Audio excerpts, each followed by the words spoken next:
در اوپر پترول بنداز. 5 افغانی بده. تمام پمپ بنزین به نامت میکنم. کاکا چای گرم است؟ بله گرم است. پس پکبان برش که سرد شوه.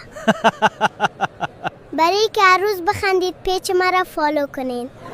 اگه فردا هر کدامتان 4 تخم نگذارید شما را کباب میکنم. چرا فقط 1 تخم گذاشتی؟ من تخم نمیگذارم. ای را هم از ترس دادم. ایستاده شو. لیسانس کجاست؟ لیسانسم پیش مادرم است. 1000 جریمه استی. من که پول ندارم. برو. برو. بچیم 10 روپیه بده که جنت بری. چرا روی سرک شیشتی؟ این سرک از پدرت نیست؟ جنت هم از پدرت نیست که مردم روان میکنی. سیب کیلو چند است؟ کیلو 20 روپه. دو دکان دیگه کیلو 10 روپه است. برو از امو دکان بخه. تو کی هستی؟ صاحب از دکان.